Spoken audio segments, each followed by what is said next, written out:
अस्सलाम वालेकुम। आज हम चैप्टर 1 रिव्यू एक्सरसाइज PO2 का क्वेश्चन नंबर 25 करेंगे। Prove that the distance between opposite edges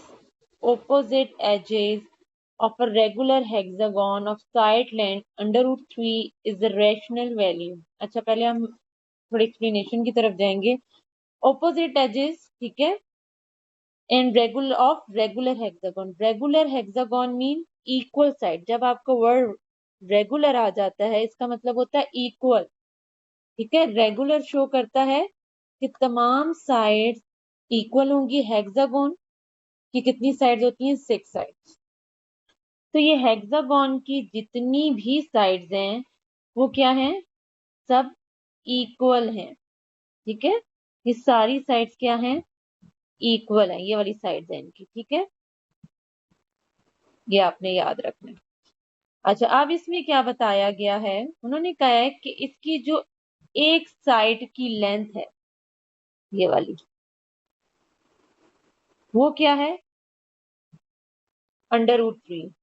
ये क्या है? Side length. That is represented by S, जिसे हमने एस से लिखा है। ये आपका हो गया। अब उन्होंने फाइंड करना क्या है? You have to find distance. आपने डिस्टेंस फाइंड करना है किनका? Opposite edges. ओपोजिट एजेस, ये जो है, आप क्या करेंगे? इसका डिस्टेंस फाइंड आउट करेंगे। आप कैसे करेंगे? इसका मैंने प्रोसेस लिखा है, वो मैं एक्सप्लेन करूंगी। और जो डिस्टेंस होना चाहिए वो क्या है? Rational value. रैशनल वैल्यू क्या होती है? पी ओवर क्यू की फॉर्म में लिखा जाता है और क्यू नॉट इक्वल टू 0 होता है। अच्छा, एक चीज जो आपने हेक्सागोन में नोट करनी है कि इसमें आपके 6 जो हैं वो क्या बनते हैं? 6 इक्विलेटरल ट्राइंगल्स बनते हैं। इक्विलेटरल ट्राइंगल्स, ठीक है। This is 1, this is whole 2, 3, 4, 5, 6। अब इक्विलेटरल ट्राइंगल की आपको प्रॉपर्टीज पता है। ऑल साइड्स इक्वल, ठीक है, इक्वल होती हैं। और एंगल कितने का होते हैं? तमाम एंगल्स 60 डिग्री के होते हैं। अब इस चीज से हमने क्या किया कि मैंने इसमें से एक इक्विलेटरल ट्राइंगल लिया। This is my equilateral triangle जो मैंने ये बनाया है, ठीक है। अब इक्विलेटरल ट्राइंगल की मैंने जो साइड है उसको मैंने क्या किया? ए से रिप्रेजेंट कर दिया। ए से। अगर ये फुल ए है तो जो हाफ है, अगर मैं इसे मिड में कट कर दूं तो ये हाफ हो जाएगा। तो ये हाफ क्या है? a/2 और a/2 बन जाएगा, ठीक है। और एक एंगल ये कितने का? 60 का है। और ये क्या बन रहा है? आपका 90 का बन रहा है। तो इससे मैंने क्या फाइंड आउट करनी है? हाइट फाइंड आउट करनी है। हाइट क्या है?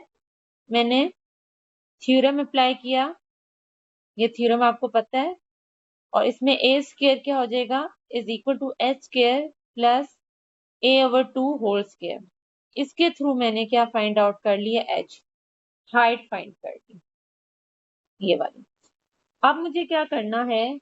अब मुझे डिस्टेंस फाइंड आउट करना है रेगुलर हेक्सागोन का। किसका हम फाइंड कर रहे हैं? Regular hexagon. अब मैंने ये क्या लिखा है? 2h लिखा है। अब आप 2h कहेंगे क्यों लिखा है? तो 2h का मैं आपको बताती हूँ। ये एक इक्विलेटरल ट्रायंगल है, इसका h हो गया। और ये दूसरा वाला है तो इसका h हो गया। तो ये क्या बन गया? 2h बन गया। क्या बन गया? 2h बन गया। ये मैं चले ये लिखा रहने देते हैं। इस वजह से मैंने 2h लिखा है। अब क्या है? अब आपने h की वैल्यू रिप्लेस करनी है। इधर क्या मैंने a था, मैंने इधर s लिख दिया क्योंकि मैंने इधर s से रिप्रेजेंट किया था। इट्स अप टू यू, आप s की जगह a भी लिख सकते हो, ठीक है। आप जब सॉल्व किया तो अंडर रूट 3 आ गया। अब s की वैल्यू क्या है given? That is under root 3। ये देखो क्वेश्चन में दी हुई है अंडर रूट 3 है। अब आप देखें क्या था, एस की वैल्यू आपने पुट की अंडर रूट 3, आपने सॉल्व किया तो 3 आ गया। तो डिस्टेंस क्या आपका आ गया, दैट इज रैशनल वैल्यू। क्यों क्यों रैशनल वैल्यू है, आपको पता है 3 है, 3 को मैं 3/1 भी लिख सकती हूँ, that is in the form of P/Q, P/Q की फॉर्म में। और इसमें क्या है, Q 0 नहीं है। तो ये है आपके इस क्वेश्चन का सोल्यूशन। आई होप सो आपको समझ आ गई होगी। कोई मसला, कोई चीज समझ ना आई हो, कोई स्टेप में प्रॉब्लम हो तो आप कमेंट सेक्शन में मुझसे पूछें। और इस चैप्टर से रिलेटेड कोई आपको भी मसला है, कुछ भी किसी क्वेश्चन में है तो आप मेंशन करें, इंशाल्लाह मैं उस पर नेक्स्ट वीडियो बनाऊंगी।